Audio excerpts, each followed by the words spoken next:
تو اللہ تعالیٰ کی ربوبیت ہے. ہم انسانوں کی ضروریات میں سے ایک چیز ہے موسم. موسم بھی ہماری ضروریات میں.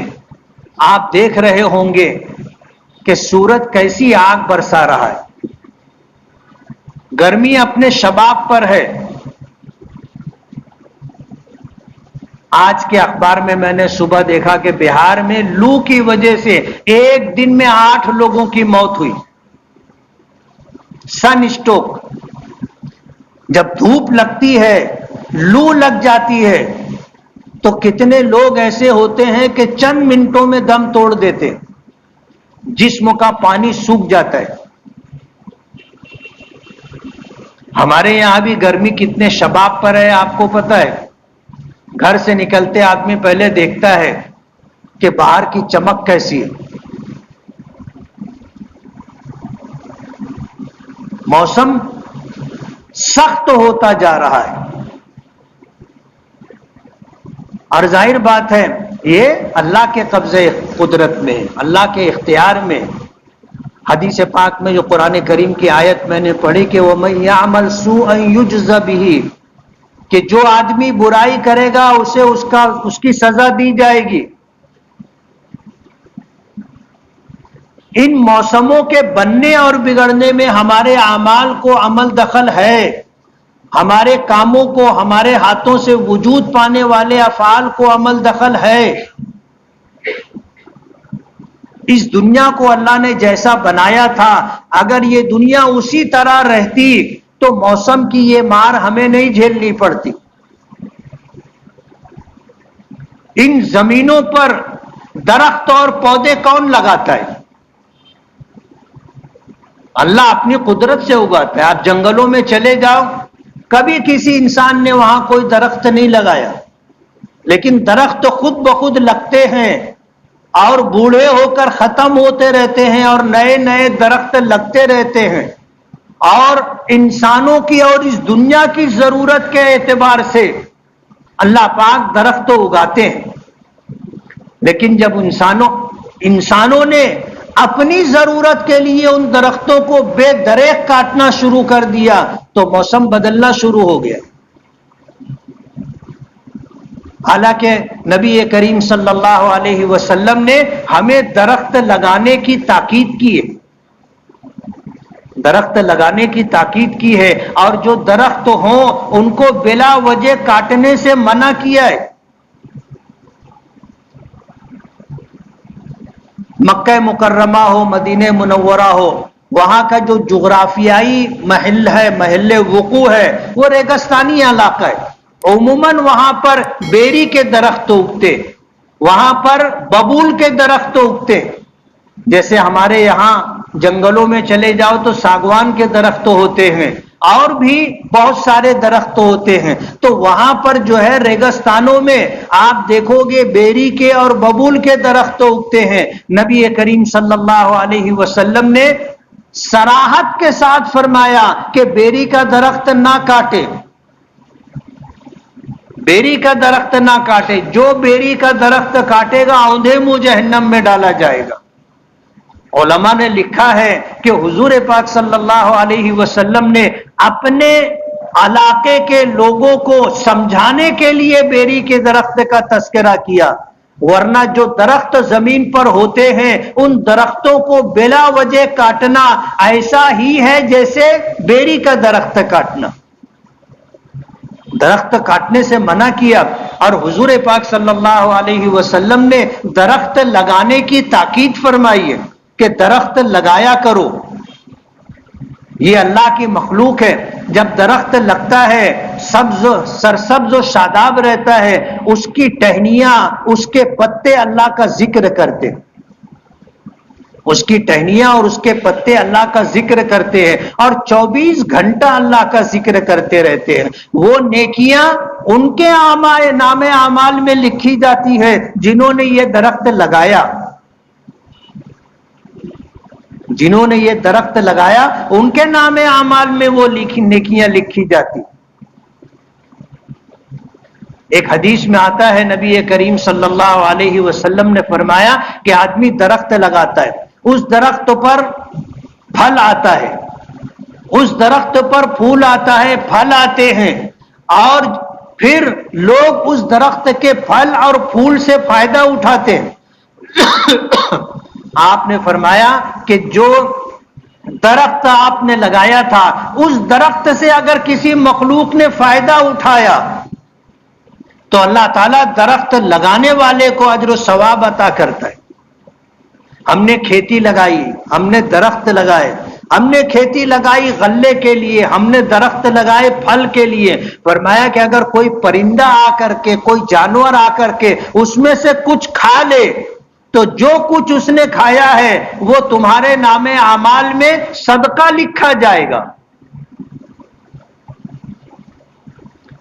آپ نے درخت لگانے کی تاکید کی کہ درخت جب آدمی لگاتا ہے تو مسافر اس کے ساتھ سائے سے فائدہ اٹھاتے ہیں، اور یہ درخت جو ہوتا ہے قدرت کے نظام کا ایک حصہ ہے۔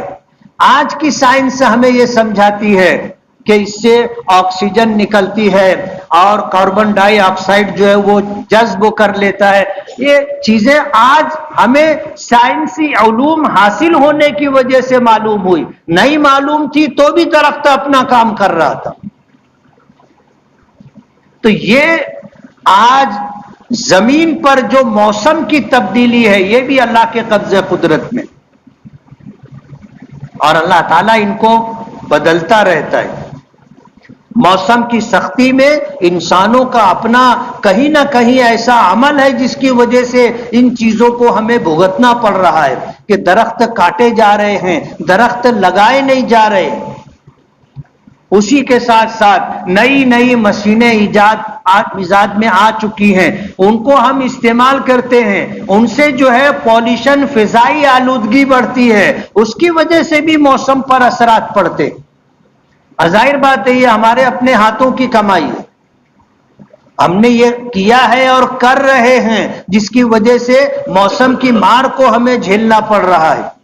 ورنہ اللہ نے یہ دنیا بڑی خوبصورت بنائی جہاں پر ان چیزوں کا وجود نہیں ہے، قدرتی نظام اور قدرتی ماحول ہے، وہاں کی فضا اور وہاں کا موسم قدرتی ہوتا ہے کہ دور دراز سے لوگ وہاں پہنچتے ہیں ان موسموں کا لطف اٹھانے کے لیے۔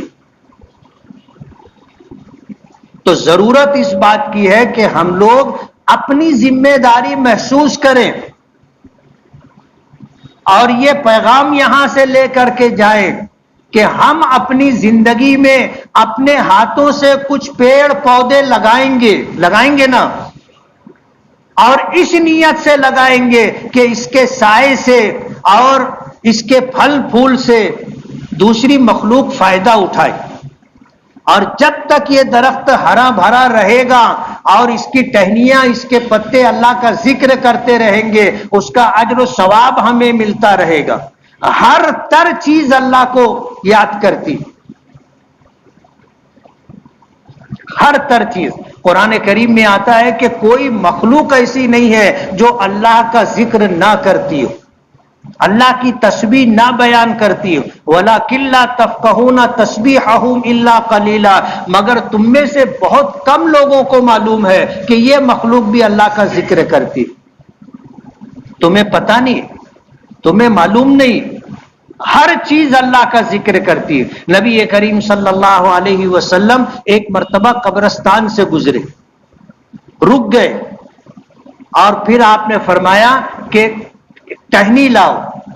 لوگ گئے، کھجور کے درخت کی ایک ٹہنی کاٹ کے لائے، حضور نے درمیان سے اس کے دو حصے کیے، چیرا، اور ایک قبر پر ایک رکھ دی، دوسری قبر پر دوسرا، اور فرمایا کہ ان قبر والوں کو عذاب ہو رہا تھا، ایک کو پیشاب سے بے احتیاطی کی وجہ سے، پیشاب سے بے احتیاطی کی وجہ سے کہ یہ جب پیشاب کرتا تھا تو اس کے چھینٹوں سے نہیں بچتا تھا، اسی لیے ہماری شریعت کا حکم ہے آدمی پیشاب کرے تو بیٹھ کر کے پیشاب کرے، تاکہ پیشاب کرتے ہوئے پیشاب زمین سے قریب تر رہ کر کے نکلے اور پھر اس کے چھوٹے اڑ کر کے ہمارے کپڑوں پر، ہمارے جسم پر نہ آئے۔